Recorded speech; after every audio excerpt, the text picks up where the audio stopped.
PNP के द्वारा आज दिनांक 25 फरवरी 2026 को डीएलएड के सभी बैचेज के सेमेस्टर वाइज रिजल्ट की घोषणा की जा चुकी है। जैसा कि आपको ज्ञात होगा 2024 बैच का फर्स्ट सेमेस्टर और 23 बैच का थर्ड सेमेस्टर का एग्जामिनेशन हुआ था। उसके साथ ही साथ जो भी बैक पेपर में सम्मिलित होने वाले अभ्यर्थी थे अलग अलग बैचेज के, सबका रिजल्ट घोषित हो गया है और रिजल्ट बहुत अप्रत्याशित आया हुआ है। खास करके प्रथम बैच की मैं बात करूं, चलिए देख लेते हैं कुल कितने प्रतिशत अभ्यर्थी सफल घोषित किए गए हैं। डीएलएड 2024 बैच के फर्स्ट सेमेस्टर में टोटल 1,84,576 अभ्यर्थी परीक्षा में सम्मिलित हुए थे, जिसके सापेक्ष 1,81,051 अभ्यर्थी परीक्षा में अपीयर हुए।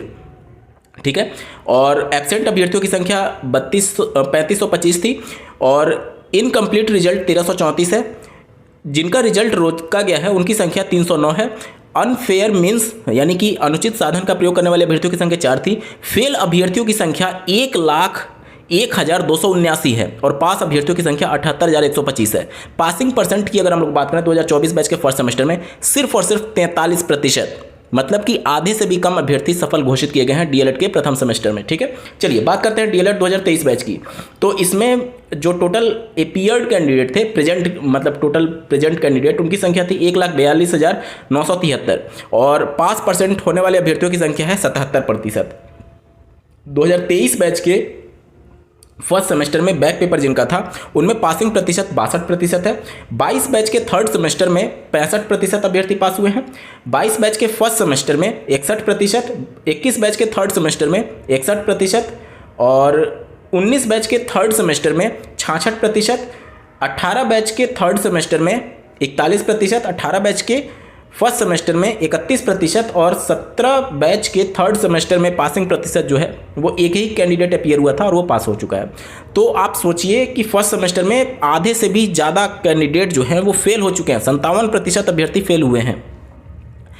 जो भी अभ्यर्थी सफल हुए हैं उनको उनके उज्जवल भविष्य के लिए बहुत बहुत ढेर सारी शुभकामनाएं। अब जो अभ्यर्थी यहाँ पर असफल घोषित किए गए हैं उनके मन में बहुत सारे सवाल होंगे। सवाल ये कि क्या मैं अगले सेमेस्टर में जा पाऊँगा या नहीं, बैक पेपर कैसे क्लियर करना होता है, आपके शिक्षक बनने के नौकरी पर क्या इसका प्रभाव पड़ेगा, ऐसे तमाम प्रश्नों का जवाब इस वीडियो में अब हम समझने जा रहे हैं। बहुत इंपॉर्टेंट वीडियो होगा, अंत तक जरूर जुड़े रहिएगा। नमस्कार दोस्तों, मेरा नाम है नीरज, आप देख रहे हैं कैरियर बिट यूट्यूब चैनल। अगर आप इस चैनल पर पहली बार विजिट कर रहे हैं तो इसको सब्सक्राइब करते हुए बेल आइकन को प्रेस करना ना भूलें। देखिए यहाँ पर जो पासिंग प्रतिशत 43% बताया गया है, 57% अभ्यर्थी जो फेल हुए हैं जिनकी संख्या 1,01,279 है। फेल का मतलब ये होता है कि अगर आपका एक भी सब्जेक्ट में पास आप नहीं हो पाए या फिर इंटरनल में किसी भी मार्क्स में जो मिनिमम मार्क्स होता है वो आप अचीव नहीं कर पाए तो आप फेल की श्रेणी में आएंगे। इसका मतलब कतई भी ये नहीं है कि आप अगले सेमेस्टर में या फिर अगले सेमेस्टर की पढ़ाई नहीं करेंगे या फिर अगले सेमेस्टर में प्रमोट नहीं होंगे। डीएलएड में उत्तर प्रदेश में 2 तरीके से बैक लगता है। एक, अगर आपका 2 सब्जेक्ट में बैक लगा है तो मतलब 1 या फिर 2 सब्जेक्ट में बैक लगा है तो उसे हम लोग सब्जेक्ट बैक के तौर पर जानते हैं। वहीं पर अगर आपके टोटल सब्जेक्ट्स में से 3 या फिर 3 से ज़्यादा सब्जेक्ट में बैक लग चुका है तो उस कंडीशन में इसे सेमेस्टर बैक के तौर पर जाना जाता है। सेमेस्टर बैक के कंडीशन में यानी कि अगर आपका पर्टिकुलर किसी सेमेस्टर के 3 सब्जेक्ट में बैक लग गया तो आप अगले सेमेस्टर की परीक्षा नहीं दे पाएंगे और ना ही उसका ट्रेनिंग ले पाएंगे। यानी कि जिस सेमेस्टर में आप थे, मान लेते हैं आप फर्स्ट सेमेस्टर में थे और 3 सब्जेक्ट में या फिर 3 से ज़्यादा सब्जेक्ट में आपके बैक लग चुके हैं तो उस कंडीशन में आपको पहले फर्स्ट सेमेस्टर पुनः सारे पेपर क्लियर करने होंगे, तभी आप सेकंड सेमेस्टर का ट्रेनिंग लेंगे और उस सेमेस्टर की परीक्षा में सम्मिलित होंगे। वहीं पर अगर आपका 2 सब्जेक्ट में बैक या फिर 1 सब्जेक्ट में बैक लगा हुआ है तो आपका ट्रेनिंग पर कोई प्रभाव नहीं पड़ेगा। आप सेकंड सेमेस्टर की ट्रेनिंग भी ले पाएंगे और सेकंड सेमेस्टर की परीक्षा में सम्मिलित भी हो पाएंगे। लेकिन ये जो फर्स्ट सेमेस्टर के 2 सब्जेक्ट या फिर 1 सब्जेक्ट में आपका बैक लगा था उसको आपको क्लियर करना होगा बैक पेपर दे करके। ठीक है, यहाँ तक क्लियर हो गया।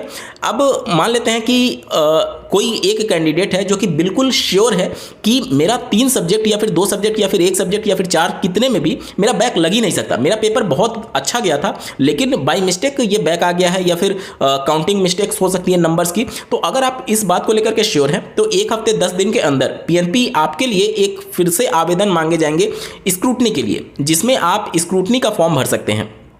अब मान लेते हैं किसी कैंडिडेट के 3 सब्जेक्ट में बैक लगे हुए हैं, तो कायदे से उसका सेमेस्टर बैक हो गया, वो अगले सेमेस्टर की परीक्षा में नहीं दे सकता। तो अगर आपको स्क्रूटनी का मौका मिलेगा तो उसमें आप स्क्रूटनी के लिए मान लेते हैं आप 2 सब्जेक्ट के लिए स्क्रूटनी भर दिए जिसमें आप श्योर हैं कि मेरा नंबर आ सकता है, अच्छा पास हो सकता हूँ।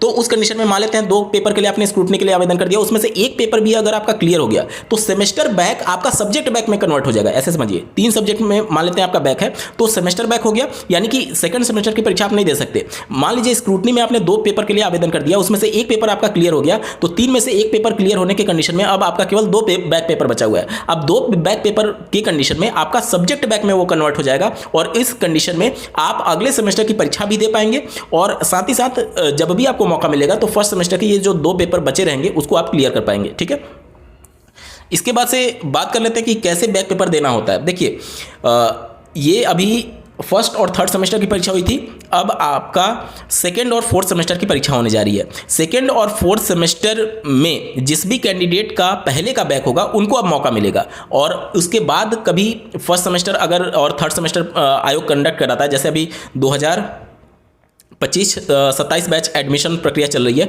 इनका जब फर्स्ट सेमेस्टर का एग्जामिनेशन होगा उसी समय फर्स्ट सेमेस्टर का बैक पेपर भी कंडक्ट कराया जाता है। जैसे कि इसी रिजल्ट में आप देखेंगे तो अन्य बैचेज के फर्स्ट और थर्ड सेमेस्टर यहाँ पर बैक पेपर लिए गए हैं। तो बैक पेपर का मौका आपको फ्रेश कैंडिडेट की परीक्षा के साथ ही मिलेगा। मतलब कि अब फर्स्ट सेमेस्टर का एग्जामिनेशन कब होगा, जब 2025-27 बैच का फर्स्ट सेमेस्टर का एग्जामिनेशन हो रहा होगा। मतलब मोटा मोटी आप मान लीजिए कि 6 महीने 7 महीने 8-9 महीने के अंदर आपको बैक पेपर में सम्मिलित होने का मौका मिल जाएगा। ठीक है, यहाँ तक क्लियर हो गया। थर्ड सेमेस्टर की परीक्षा कब होगी, जब अगली बार थर्ड सेमेस्टर का पेपर हो रहा होगा। इस तरीके से आपको मौका मिलेगा। ठीक है, इसके बाद से बहुत सारे अभ्यर्थियों के मन में ये शंका होगी कि क्या इससे मेरा टेट या फिर सीटेट प्रभावित होगा या फिर शिक्षक बनने की प्रक्रिया में कोई बाधा उत्पन्न होगी।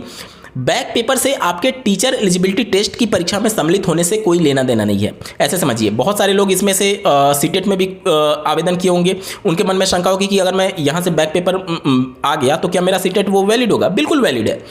एनसीईटी की गाइडलाइन के हिसाब से आपका सीटेट या फिर किसी भी राज्य स्तरीय शिक्षक पात्रता परीक्षा में सम्मिलित होने का एक ही शर्त है और वो शर्त है कि आप टीचर ट्रेनिंग प्रोग्राम यानी कि डीएलएड या फिर बीएड में प्रवेश ले लिए होने चाहिए। आपका बैक पेपर है, सेमेस्टर बैक है, ईयर बैक है, क्या है क्या नहीं है, उससे कोई मतलब नहीं है, केवल और केवल एडमिशन लिए हुए होना चाहिए। अब शिक्षक भर्ती की बात करें तो बैक पेपर से आपके शिक्षक भर्ती पर कोई भी प्रभाव नहीं पड़ता। हाँ, एक शर्त जरूर है कि जब भी आप शिक्षक भर्ती में सम्मिलित होंगे तो आपका कोई बैक पेपर नहीं होना चाहिए। यानी कि ये बैक पेपर आ गया इसका मतलब कतई भी नहीं है कि आप एलिजिबल ही नहीं होंगे शिक्षक भर्ती के लिए। एलिजिबल होंगे, लेकिन बैक पेपर क्लियर करने के बाद से। मान लेते हैं कोई शिक्षक भर्ती आ जाती है और किसी सब्जेक्ट में आपका बैक रह जाता है तो आप एलिजिबल नहीं हो पाएंगे। लेकिन अगर बैक पेपर आपने क्लियर कर दिया और शिक्षक भर्ती का नोटिफिकेशन आ गया तब आवेदन करने के लिए आप एलिजिबल हो जाएंगे।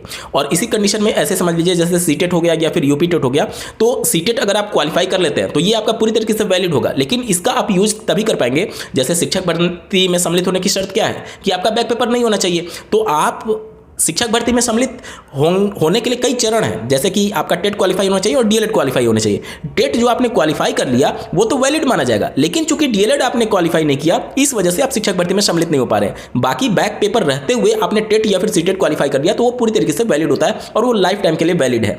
ठीक है, उम्मीद करता हूं आपके सभी डाउट्स क्लियर हो चुके होंगे बैक पेपर को लेकर के, स्क्रूटनी किस तरीके से होती है। और हाँ, यहां पर मैं बता दूं कि स्क्रूटनी में बहुत सारे लोगों को ये डाउट रहता है कि फिर से कॉपी की चेकिंग होती है। नहीं, कॉपी की चेकिंग नहीं होती। स्क्रूटनी में पासिंग परसेंट जो होता है वो बहुत कम रहता है, कई बार कई ईयर में वो 1% से भी कम चला जाता है। इसके पीछे का रीजन क्या है, स्क्रूटनी में आपके कॉपी की जाँच नहीं होती है, बल्कि अगर कोई काउंटिंग मिस्टेक हुआ है, जैसे मान लेते हैं आपके 15 ऑब्जेक्टिव क्वेश्चन आते हैं 50 नंबर वाले पेपर में, उसमें से मान लेते हैं कि आपको 10 नंबर मिले, एक एक नंबर करके वो मिलते चले गए, लेकिन जो टीचर कॉपी चेक कर रहे थे हो सकता है 1-2 नंबर वो काउंट करने में मिस्टेक कर दिए हों जिसकी वजह से आपका बैक आ गया हो। तो वो जो नंबरिंग आपको दी गई है वो नंबर को पुनः काउंट करके केवल देखा जाएगा कि नंबर के काउंटिंग में कहीं मिस्टेक तो नहीं है, और अगर वो मिस्टेक होगी तो उसको दूर कर दिया जाएगा और अगर आपका जो भी एग्जैक्ट नंबर आ रहा होगा वो नंबर आपको दे दिया जाएगा। तो ये आप मन में भ्रम मत पालिएगा कि कॉपी पुनः जांच होगी, पुनः जांच नहीं होती है, सिर्फ और सिर्फ नंबर की काउंटिंग की जाती है। इसी वजह से जो पासिंग परसेंटेज रहता है वो 1% से भी कम देखने को मिला है पिछले वर्षों में। ठीक है, ये डिमोटिवेट करने के लिए मैंने बता रहा हूं, सिर्फ और सिर्फ आपको चीजें पता हो, क्लियर हो इन सभी चीजों से, इस वजह से मैं आपको अवगत करा रहा हूं। ठीक है, तो नो डाउट बहुत ज़्यादा कैंडिडेट यहाँ पर फेल हुए हैं फर्स्ट सेमेस्टर में, और बैक पेपर की अगर मैं बात करूं तो जो फर्स्ट सेमेस्टर अब होगा 2025-27 बैच का 6 महीने 7 महीने जो भी जितने भी महीनों बाद उसमें आपको सम्मिलित होने का मौका मिलेगा। और थर्ड सेमेस्टर वाले कैंडिडेट जो हैं उनको कब मौका मिलेगा, तो उनका जब ये जो 24 बैच वाले अब जब थर्ड सेमेस्टर में जाएंगे तब उनको अपना बैक पेपर क्लियर करने का मौका मिलेगा। मतलब मोटा मोटी आप समझ लीजिए कि अभी से कम 1 साल का समय लग जाएगा जो थर्ड सेमेस्टर में जिनकी बैक लगी है उनको बैक पेपर क्लियर करने में, क्योंकि अभी तो जो 24 बैच है वो सेकंड सेमेस्टर में जाएगा। अभी तो सेकंड सेमेस्टर का ही पेपर होना है ना, और उसके बाद जाकर के वो थर्ड सेमेस्टर में जब जाएंगे तब थर्ड सेमेस्टर का पेपर होगा। तो मोटा मोटी मान करके चलिए कि कम से कम 1 साल का समय आप मान करके चलिए कि लग जाएगा थर्ड सेमेस्टर का बैक पेपर क्लियर एग्जाम होने में। आज के वीडियो में बस इतना ही। ऐसे ही महत्वपूर्ण अपडेट के लिए इस चैनल को सब्सक्राइब करना ना भूलें। इस वीडियो को देखने के लिए आपका बहुत बहुत धन्यवाद। भगवान करे आपका दिन शुभ हो।